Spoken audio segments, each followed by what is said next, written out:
Hello everyone, table tutor YouTube চ্যানেলে সবাইকে স্বাগতম। আমরা আছি উচ্চ মাধ্যমিক আইসিটির তৃতীয় অধ্যায়ের দ্বিতীয় অংশ অর্থাৎ ডিজিটাল ডিভাইস পার্টে, এবং ডিজিটাল ডিভাইস পার্টের লজিক ফাংশন সরলীকরণ নিয়ে যে ক্লাসগুলো হচ্ছে তার 23তম পর্বে সবাইকে স্বাগতম। 23তম পর্বে আমরা নতুন একটি ফাংশনকে নিয়েছি, যে ফাংশনকে সমাধান করে দেখাবো। যারা নতুন আমাদের ক্লাসগুলো দেখতেছো অবশ্যই চ্যানেলটাকে সাবস্ক্রাইব করে দিবা, যাতে যে কোনো ভিডিও আপলোড হওয়ার সাথে সাথে তোমরা লিঙ্কটা পেয়ে যাও এবং সেখান থেকে ক্লাসটাকে দেখে নিতে পারো। আর যারা ধারাবাহিকভাবে ক্লাসগুলো দেখছো তারা এখান থেকে ক্লাসটা দেখা কন্টিনিউ করো। নতুনদের কাছে অনুরোধ থাকবে অবশ্যই সূত্রের প্রমাণের ক্লাসটা দেখার পরে এই 23তম পর্ব এবং তার আগের 22টি পর্ব দেখে আসবে। যারা নতুন দেখতেছো তাদেরকে বলে রাখি, প্রতিটা ভিডিও নিয়ে আমাদের একটা প্লেলিস্ট ক্রিয়েট করা আছে, অর্থাৎ অধ্যায় ভিত্তিক প্লেলিস্ট আমরা বলে থাকি 3.1 থেকে শুরু করে সবগুলোর। তো সেই প্লেলিস্ট অনুযায়ী যদি ভিডিও দেখো তাহলে ধারাবাহিকভাবে ভিডিওগুলো পেয়ে যাবে, এবং এতে করে যে কোনো ভিডিওর আর মিস্টেক হবে না, পার্টগুলো মিস্টেক হবে না, বাসায় বসেই যাবতীয় পড়া তোমরা কমপ্লিট করতে পারবে। তো চলো আমরা এখন লজিক ফাংশন সরলীকরণের 23তম পর্বটা শুরু করি।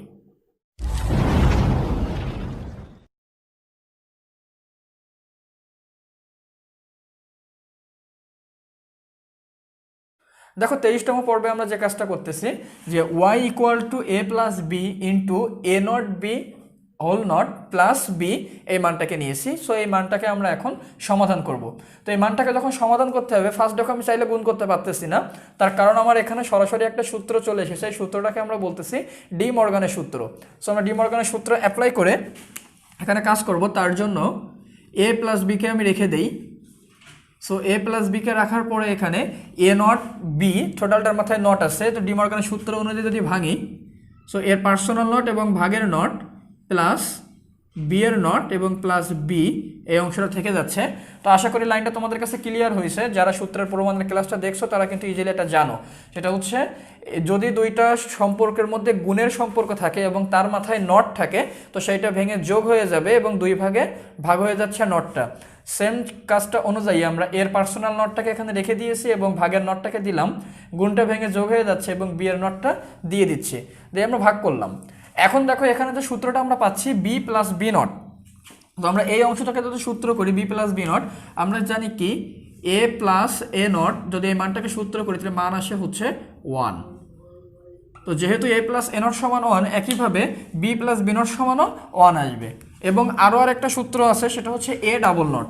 তো আমরা কি জানি, এটা সরাসরি সূত্র যে a ডাবল নট সমান মান আসে একটা a, কারণ আমরা এখানে a ডাবল নট সমান সেই এটাকেই বসাবো। সো একই লাইনে একই সাথে আমরা দুইটা সূত্রের কাজ করে দিচ্ছি। একটা a প্লাস b কে রাখলাম ইন্টু a ডাবল নট সমান একে দিচ্ছি plus b into b nought সমান মান 1 কে বসালাম। এখানে দেখো কোনো কঠিন কাজ না, যে কাজটা করলাম সেটা হচ্ছে a ডাবল নট সমান একে নিয়ে আসলাম সূত্র অনুযায়ী, আর একটা অংশে b প্লাস বি নট সমান 1 কে দিলাম। এখন 1 প্লাস a বা a প্লাস 1 সমান মানটা কি আসে? তো আমরা জানি a প্লাস 1 সমান মানটা আসে সবসময় 1। সো a প্লাস 1 সমান মান আসতেছে 1। তো যেহেতু a প্লাস 1 সমান 1, আমরা এখানে a প্লাস 1 সমান 1 কে বসাই দেব। তাহলে মান যেটা আছে a b বা a plus b into a plus 1 সমান 1, এবং 1-এর সাথে এই মানটা গুণ হওয়ার ফলে মান আসতেছে এ প্লাস বি।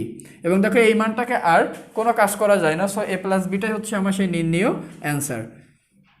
দেখো 23তম পর্বটা কিন্তু অনেক ছোট এবং সহজে হয়ে যাচ্ছে। কাজটা কি করলাম, ফার্স্ট লাইনে আমরা ডি মর্গানের সূত্র অনুযায়ী ভাগ করে দিচ্ছি। ওখান থেকে আমরা পরপর দুইটা সূত্র পাচ্ছি, একটা বি প্লাস বি নট সমান 1 এবং এ প্লাস 1 সমান 1, 1-এর সাথে গুণ করার ফলে আমরা এ প্লাস বি মানটাকে পেয়ে যাচ্ছি। তো 23তম পর্বটা আশা করি তোমরা বুঝতে পেরেছো, অনেক সহজে বোঝানোর চেষ্টা করেছি। যাদের সমস্যা আছে অবশ্যই দ্বিতীয়বার দেখে নিবা, তাহলে ক্লাসটা সহজে বুঝতে পারবা। ধন্যবাদ সবাইকে।